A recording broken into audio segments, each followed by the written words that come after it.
ನಮ್ಮನೆ ತುಳಸಿ ನೋಡಿ ಎಷ್ಟು ಚೆನ್ನಾಗಿ ಬೆಳೆದಿದೆ ಅಂತ ಹೇಳಿ. ಈ ರೀತಿ ತುಳಸಿ ಗಿಡ ಚೆನ್ನಾಗಿ ಬೆಳಿಬೇಕು ಅಂದರೆ ನೀವು ತುಳಸಿ ಸಸಿಯನ್ನು ನೆಡುವಾಗ ತುಳಸಿ ಕಟ್ಟೆ ಒಳಗಡೆ ಅಥವಾ ಪಾಟಲ್ಲಿ ನೀವು ಏನೇನು ಹಾಕ್ತೀರಾ ಅನ್ನೋದು ತುಂಬಾ ಮುಖ್ಯ ಆಗಿರುತ್ತೆ. ಹೌದು ಫ್ರೆಂಡ್ಸ್, ಇವತ್ತು ನಾನು ನಿಮಗೆ ತುಳಸಿ ಸಸಿಗಳನ್ನು ಹೇಗೆ ತಯಾರಿ ಮಾಡೋದು, ಹಲವಾರು ವರ್ಷಗಳವರೆಗೆ ತುಳಸಿ ಗಿಡ ಒಣಗದೆ ಹಾಗೆ ಹಸಿರಾಗಿರಲಿಕ್ಕೆ ನಾವು ತುಳಸಿ ಗಿಡ ನೆಡುವಾಗ ಏನು ಮಾಡಬೇಕು ಅನ್ನೋದನ್ನು ನಿಮಗೆ ಸಂಪೂರ್ಣ ಮಾಹಿತಿಯನ್ನು ತಿಳಿಸ್ಕೊಡ್ತೀನಿ. ವಿಡಿಯೋ ಸ್ಕಿಪ್ ಮಾಡದೆ ನೋಡಿ. ಫ್ರೆಂಡ್ಸ್, ತುಂಬ ಜನರ ಮನೆಯಲ್ಲಿ ತುಳಸಿ ಗಿಡ ಬೆಳೆಯೋದಿಲ್ಲ. ಆದರೆ ಇವತ್ತು ಹೇಳಿದ ರೀತಿಯಲ್ಲಿ ತುಳಸಿ ಗಿಡವನ್ನು ನೆಟ್ಟರೆ ತುಳಸಿ ಗಿಡ ಒಣಗದೆ ಸಮೃದ್ಧಿಯಾಗಿ ಇರುತ್ತೆ. ಹಾಗಾದರೆ ಬನ್ನಿ ತುಳಸಿ ಗಿಡ ಹೇಗೆ ನೆಡೋದು ಅಂತ ಹೇಳ್ತೀನಿ. ಅದಕ್ಕೂ ಮೊದಲು hello friends, welcome to Geetha Samsara Sante. ಯಾರು ನನ್ನ ಚಾನಲ್ನ ಇನ್ನೂ ಸಬ್ಸ್ಕ್ರೈಬ್ ಮಾಡ್ಕೊಂಡಿಲ್ಲ, ಪ್ಲೀಸ್ ಇವಾಗಲೇ ನನ್ನ ಚಾನಲ್ನ ಸಬ್ಸ್ಕ್ರೈಬ್ ಮಾಡ್ಕೊಳ್ಳಿ. ಜೊತೆಗೆ ನನ್ನ ವೀಡಿಯೋಗಳ ನೋಟಿಫಿಕೇಷನ್ ಫ್ರೀಯಾಗಿ ನಿಮಗೆ ತಲುಪಬೇಕು ಅಂದರೆ ಪಕ್ಕದಲ್ಲಿ ಒಂದು ಬೆಲ್ ಐಕನ್ ಇದೆ, ಅದನ್ನು ಪ್ರೆಸ್ ಮಾಡಿ. ನನ್ನ ಎಲ್ಲ ವೀಡಿಯೋಗಳ ನೋಟಿಫಿಕೇಷನ್ ನಿಮಗೆ ಫಸ್ಟ್ ತಲುಪತ್ತೆ. ಬನ್ನಿ ಹಾಗಾದರೆ ವಿಡಿಯೋ ಸ್ಟಾರ್ಟ್ ಮಾಡೋಣ.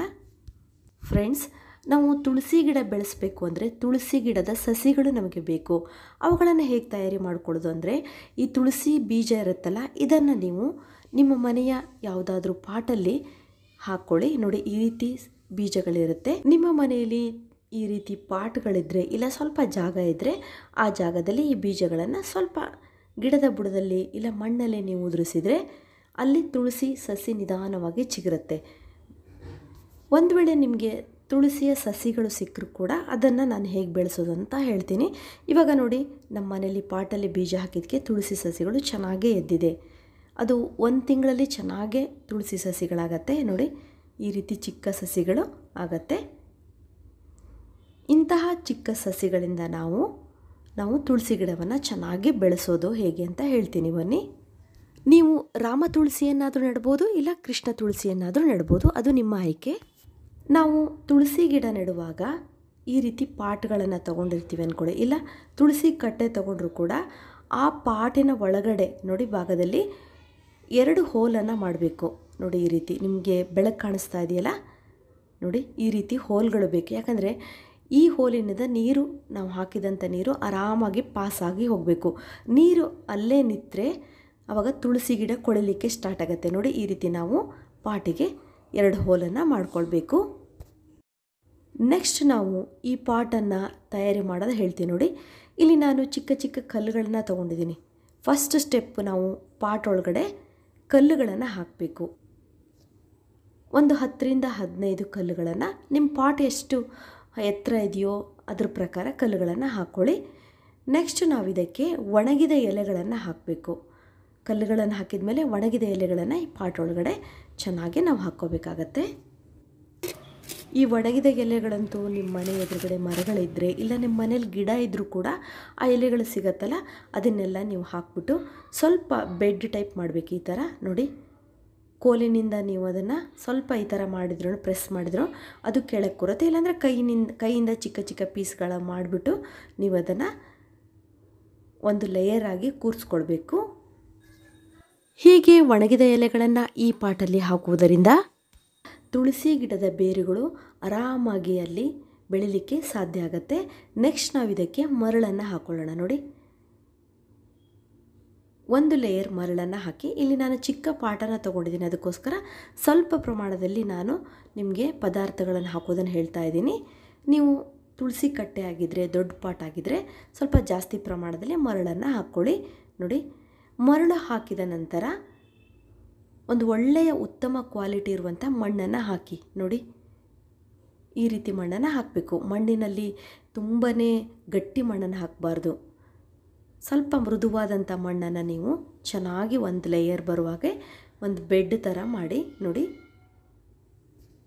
ನಾವು ಮರಳಿನ ಮೇಲೆ ಈ ಥರ ಮಣ್ಣನ್ನು ಹಾಕೋದ್ರಿಂದ ತುಳಸಿಯ ಬೇರುಗಳು ತುಂಬ ಚೆನ್ನಾಗಿ ಬೇರು ಬಿಡಲಿಕ್ಕೆ ಸಹಾಯ ಆಗುತ್ತೆ. ಅಂದರೆ ಬೇರುಗಳು ಟೈಟ್ ಆಗೋದಿಲ್ಲ. ಹಾಗಾಗಿ ಸ್ವಲ್ಪ ಈ ರೀತಿ ಮಣ್ಣನ್ನು ಹಾಕಿ ಪ್ರೆಸ್ ಮಾಡೋಣ. ನೋಡಿ, ಮಣ್ಣು ಮುಟ್ಲಿಕ್ಕೆ ಎಷ್ಟು ಖುಷಿ ಅನಿಸುತ್ತೆ ಅಂತ ಹೇಳಿ. ನೋಡಿ, ಈ ರೀತಿ ಮಣ್ಣನ್ನು ಸ್ವಲ್ಪ ನಾವು ಕಲ್ಲುಗಳಿದ್ದರೆ ಅದನ್ನೆಲ್ಲ ತೆಗೆದ್ಬಿಟ್ಟು ಸ್ವಲ್ಪ ಪುಡಿ ಮಣ್ಣಾಗಿ ನಾವು ಅದನ್ನು ತಯಾರಿ ಮಾಡಿಕೊಳ್ಬೇಕು. ನೆಕ್ಸ್ಟ್ ನಾನಿಲ್ಲಿ ಹೊಂಗೆ ಮರದ, ಅಂದರೆ ಹೊಂಗೆ ಮರ ಇರುತ್ತಲ್ಲ, ಆ ಮರದ ಹೂಗಳನ್ನು ಒಣಗಿಸಿಟ್ಕೊಂಡಿದ್ದೀನಿ ನೋಡಿ, ಅದನ್ನು ಹಾಕ್ತಾಯಿದ್ದೀನಿ. ನಿಮಗೆ ಒಂದು ವೇಳೆ ಹೊಂಗೆ ಹೂ ಸಿಕ್ಕಿಲ್ಲ ಅಂತ ಅಂದರೆ ಈ ಎರೆಹುಳು ಗೊಬ್ಬರ ಬರುತ್ತಲ್ಲ ಅದನ್ನು ಕೂಡ ನೀವು ಹಾಕ್ಬೋದು. ಹೊಂಗೆ ಮರದ ಹೂಗಳಂತೂ ಈಗ ಸೀಸನ್ನು, ಆರಾಮಾಗಿ ಮರದ ಕೆಳಗೆ ಬಿದ್ದಿರುತ್ತೆ. ಆ ಹೂವನ್ನು ತಂದು ನೀವು ಈ ರೀತಿ ಹಾಕ್ಕೊಳ್ಬೋದು. ಇಲ್ಲಾಂದರೆ ಕೊಟ್ಟಿಗೆ ಗೊಬ್ಬರ ಆಗಿರಲಿ ಇಲ್ಲ ಎರೆಹುಳದ ಗೊಬ್ಬರವನ್ನು ನೀವು ಈ ಸ್ಟೆಪ್ಪಲ್ಲಿ ಫಾಲೋ ಮಾಡ್ಬೋದು.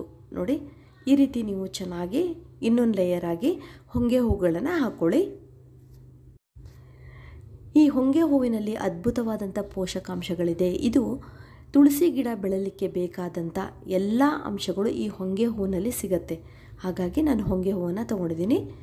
ನೋಡಿ, ನೆಕ್ಸ್ಟ್ ನಾವು ಇದರ ಮೇಲೆ ಇನ್ನೊಂದು ಲೇಯರ್ ಮಣ್ಣನ್ನು ಹಾಕ್ಕೊಳ್ಳೋಣ. ಫ್ರೆಂಡ್ಸ್, ನೀವು ನೋಡ್ತಿದ್ರಲ್ಲ, ಈ ವಿಧಾನದಲ್ಲಿ ತುಳಸಿ ಗಿಡವನ್ನು ನಾವು ನೆಟ್ಟರೆ ತುಳಸಿ ಗಿಡ 5 ರಿಂದ 10 ವರ್ಷ ಆದರೂ ಅದು ಒಣಗೋದೇ ಇಲ್ಲ. ಅದಕ್ಕೆ ಬೇಕಾದ ಎಲ್ಲ ಪೋಷಕಾಂಶಗಳು, ಅದರ ಬೇರು ಚೆನ್ನಾಗಿ ಇರಲಿಕ್ಕೆ ಬೇಕಾದಂಥ ವ್ಯವಸ್ಥೆ ನಾವು ಒಂದು ಪಾಟಲ್ಲಿ ತಯಾರಿ ಮಾಡಿರ್ತೀವಿ. ಹಾಗಾಗಿ ಇವಾಗ ನಾವು ಮಣ್ಣನ್ನು ಹಾಕಿದ್ದೀವಿ. ನೆಕ್ಸ್ಟ್ ನಾವಿವಾಗ ಇದಕ್ಕೆ ಸ್ವಲ್ಪ ನೀರನ್ನು ಹಾಕಬೇಕು. ನೋಡ್ತಿದ್ದೀರಲ್ಲ, ನಾವು ನೀರು ಹಾಕ್ಲಿಕ್ಕೆ ಕೂಡ ಈ ರೀತಿ ಸ್ವಲ್ಪ ಸ್ಪೇಸನ್ನು ಬಿಡಬೇಕು. ಪಾಟ್ ಫುಲ್ಲು ನಾವು ಮಣ್ಣನ್ನು ಹಾಕಬಾರ್ದು. ನೋಡಿ, ಇವಾಗ ಸ್ವಲ್ಪ ನೀರನ್ನು ನಾವು ಹಾಕಬೇಕು. ಈ ರೀತಿ ನಾವು ಪಾಟನ್ನು ತಯಾರಿ ಮಾಡಿ ನೀರನ್ನು ಹಾಕಿದ ಮೇಲೆ 2 ದಿವಸದವರೆಗೂ ನಾವು ಒಂದು ಪ್ಲೇಟನ್ನು ಮುಚ್ಚಿ ಹಾಗೆ ಇಡಬೇಕು. ಯಾಕಂದರೆ ಅದು ಚೆನ್ನಾಗಿ ಸೆಟ್ ಆಗುತ್ತೆ ಪಾಟ. ಹಾಗಾಗಿ ಈ ಸ್ಟೆಪ್ ತುಂಬಾ ಇಂಪಾರ್ಟೆಂಟ್ ಆಗಿರುತ್ತೆ.